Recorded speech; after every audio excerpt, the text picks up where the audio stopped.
The Vince McMahon Netflix documentary has been described as a double shovel burial. A top WWE star is working on a new long-term deal, and a world title steel cage match has been set for next week's SmackDown. Stay tuned for all the wrestling news. Coming up at the end of this month is, of course, the Mr. McMahon Netflix documentary. It's had a lot of discussion online. The trailer was just released the other day, and it looks like it's going to cover everything from throughout his entire career, his character, and the man behind the scenes. Mm-hmm. And speaking on keeping it 100, Conrad Thompson has given a little insight as to what he's heard about the documentary. He said that the documentary is, and I quote, an absolute double shovel burial, and that some people in WWE are not happy with it as it's being described as a hit piece, which you'd kind of expect and hope. Right? Look, right, so...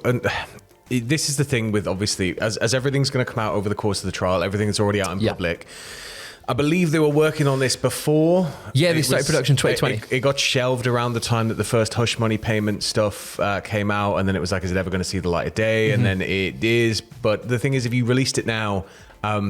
You got to mention it, right? You can't just release something and go, he was a genius and he bought his daddy's company and he took over the world. End of episode 4. It's Netflix. You're going to have episode 1 and 2 are going to be like, look at the guy. This is what he came from. This is what he ended up doing. Look at Hulkamania. Look at WrestleMania. And then it all comes crashing down. It's just, it'd be foolish for them to not mention it. It's a very awkward situation because WWE and Netflix have just got into bed together. Yeah, absolutely, for global rights and for the rights to Raw, is it? In America? Yeah, in America. So I think it's going to be difficult. But ultimately, if the company is looking to distance itself from Vince, this is probably going to be where we're going to start seeing the opening of that. Obviously, the trailer, we see a lot of talking heads, a lot of people being interviewed, giving very general statements about Vince. People like Cena. Like there's going to be a lot of stuff in there. It depends, and I guess until we see it, we're not really going to know. But it would be foolish for them to not be mentioning what was going on right now, and it would feel very much with them getting into bed with WWE that was some sort of attempt to kind of whitewash, of course, the company, right? Well, we know that episode 6 will focus on the Janelle Grant case, and according to reports, Janelle Grant was reached out to make an appearance for the documentary and turned down an appearance. I imagine that is on legal advice. That's you would expect something like that to happen. They have reached out to her and she has turned it down. It's an ongoing case, like it's going backward and forward. You're certainly not going to want to get out there and say anything that could potentially affect said case. Either way, it's certainly going to be a very, very interesting watch at the end of September, but looking a bit closer than the end of September, because tonight is AEW All Out. Oh, you know it is. Oh, you know it. It's going to be so much fun. It's been so long since the last AEW pay-per-view. It has. 2 weeks is a long time, Sam. Following the qualifying matches that took place on last night's AEW Collision. Yes, Collision was moved to Friday night this week because of the Saturday pay-per-view. It was confirmed that Okada will defend his AEW Continental Championship against Mark Briscoe, Orange Cassidy, and Konosuke Takeshita. This is going to be maybe... I mean, it's hard to say because there's so many matches that could be match of the night. Yeah. But this could be one of the matches of the night. It's going to be really good. Yeah, I mean, when you put those 4 names in a ring together, how can it not be good? But I'm currently, in the middle of predictions battle with Ross. Ross has gone for Takeshita. I can see why he's gone for Takeshita. They had that nice big face-off. There was that kind of tension. Takeshita is now an even beefier boy. A beefy big boy. But I just feel like Okada is going to somehow sneakily retain. But ultimately, what a match. I mean, out of all of the names available, I'd really like to have seen the Beast Mortis in there, but obviously Takeshita's a better pick for that, I think, for this pay-per-view stage, for this match. I agree with you. I've got a feeling you might see the Beast Mortis at some point. Maybe, perhaps. Well, I agree with you that Okada is winning this one. I think keep him busy till Kenny comes back. Keep Kenny away from the tag belts and just get. And then you've got Magic. Put them together in the same ring for that title. Get 50 stars. Go on. Staying with AEW All Out though, it was confirmed on last night's Collision as well that Mariah May will be having a AEW Women's World Championship celebration. Now, there's much speculation as to what the celebration could be because she's tweeted out what it could be. It's some point in the past couple of weeks. I don't know if that will get away with on pay-per-view. Maybe. Probably not, but we'll see. I mean, it is pay-per-view. It is pay-per-view. You could get away with it. Yeah. I think this is going to be set up to have Toni Storm come back. Yeah.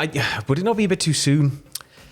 Yes and no. Give her a new challenger first. Have Tony do a load of kind of punished Okada stuff. Yeah. Have her kind of losing it. Have her just kind of go on this run of like, oh God, what's Tony going to do? What's Tony going to do? She's becoming even more crazy. And then have Tony find herself and come back. That's a good shout.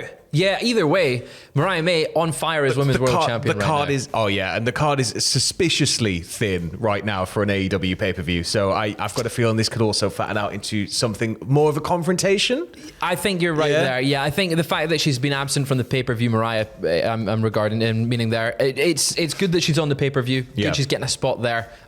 I'm hoping we're going to see the step up for the next challenger. But tonight you can actually join Sam and Ross. Yes, Sam, you're the challenger tonight. I'm the challenger tonight. Tom had to go back to his home planet. But yeah, I'm now taking on Ross tonight at AEW All Out. We're going to be live here on the YouTube channel, youtube.com/cultaholic/live. Clicky down below. You can get in that chat right now and leave a load of abuse for us. Then we'll see it when we get in at 11:30 because that's when we're starting. So we're starting at the pre-show. Yes, the pre-show. It's very important to catch the pre-show. But staying with some AEW news, a surprising name is kind of hit the rankings of the top merch sellers for AEW. You scoff at the surprising aspect. Delightful. I'm delighted. They are what pro wrestling should still be. Yes. That is it. Full stop. God damn, sell the t-shirts, get even more jacked and just wipe everybody out. Of course, we're referring to the youngest men alive, the Outrunners, an absolutely fantastic team in AEW. They came in as sort of like what I would say they were a jobber team at the start. They came in, they were made to be a bit of fun, but now they're really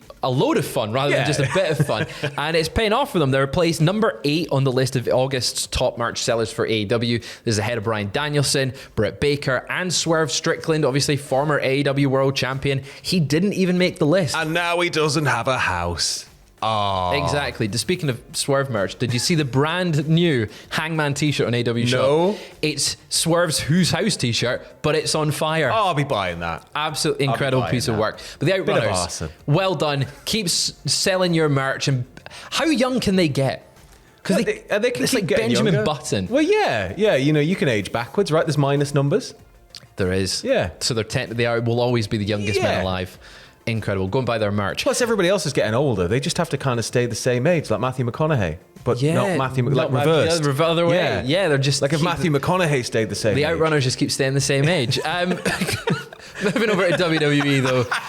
Sam, tell me about a man who's looking to sign a new contract with the company. Well, this is really good news. I'm really happy to hear this. But as per a report from PW Insider, Sheamus is said to be working out a new long-term deal with WWE, with the report noting that he's either very close to being done and having one signed, or it is in fact already done. And they're apparently looking to keep Sheamus with the company for the next 3 to 5 years. And that's massive because do you remember like around the time of Clash at the Castle, Cardiff? Yes. And it was all starting to feel very final when people were talking about Sheamus. It was all starting to feel very, well, he just needs that one big last thing, right? Just that one last. Just give him that Intercontinental title. Just give him a little run with, because he's getting on. And it's like, no, Sheamus is here and he's not going anywhere. And I am buzzing. If he stays with the company the full 5 years, if it is a contract that is 5 years long, he will be, I want to say 50 by the time that runs out.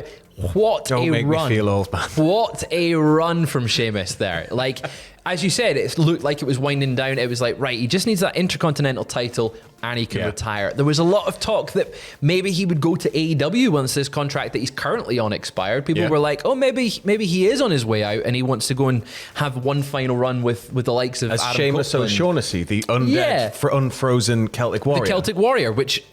top quality gimmick, by the way. But I think, it's good to keep Sheamus in the WWE. Yeah, I think he's such a name synonymous with the brand now, and ultimately he makes the absolute most out of everything you put him into, and it does feel like he's been on a bit of a career renaissance. So it's wonderful to see that they see that as well, and that we can move on past that mentality of like, well, it's getting near the end for Sheamus. We're going to have to take him out back, old Yeller. And it's like, no, I'm really happy. No, he's going to stick around, or at least it looks like he will. Now, moving forward to next week's SmackDown. There isn't a next week's SmackDown. It's ended. It's finished on Fox last night. It's gone. Fox got rid of it. They've canned it. No more SmackDown. But hey, the great channel of USA is saving it, Sam. The USA have swooped in at the rescue and have got SmackDown as of next week. And it was confirmed that the debut episode on USA will feature Cody Rhodes defending his undisputed WWE Championship against Solo Sikoa in a steel cage match. Blue bar. I would love if it was a blue bar. That would be absolutely incredible. Nice throwback. Whenever they do a throwback show, they should have a cage match, and they should use the original bloody cage. Yeah, just use it. This came about though last night. Originally, Cody turned down Solo's challenge for the title shot, and offered the title shot to Jacob Fatu, Bit who of looked divide on. and conquer. Oh man, he looked intent standing there with his doing the prayer hands and the grill in his mouth. Yeah. He did take a step forward, and it looked like maybe he was considering this challenge. Yeah. Solo kind of stood his ground, and Jacob backed down a little, endorsed Solo for the title shot. Yeah. Aldis confirming next week, steel cage match, Bloodline can't get involved. We've heard that one so many times, it doesn't even mean anything. It doesn't, does it? You may as well say they are being suspended above a volcano, and they'll still be there. They'll be there. Yeah. There'll be a new one. There'll be a brand new Bloodline member. Well, next week's SmackDown also will see round 5 of Carmelo Hayes versus Andrade, and A-Town Down Under will take on Kevin Owens and a partner of his choosing. Ooh. I don't know who it could be. It's Randy Orton, right? It's got to be Randy. It's got to be Randy. It's got to be Randy Yeah. Orton. Or KO, and they're a team now. What's it makes Goldust sense. up to these days? I've not seen him in ages. I thought you were going to say Goldberg there. I was like, no, we'd leave that. Leave it. Right, well, that is all we've got for you just now. We will be back later on today with more wrestling news. And as Sam said, go into the live stream right now. Leave a little message for them. They'll see it later on. All Out tonight, 11 p.m. UK time, right here, youtube.com/Cultaholic/live. We'll see you then.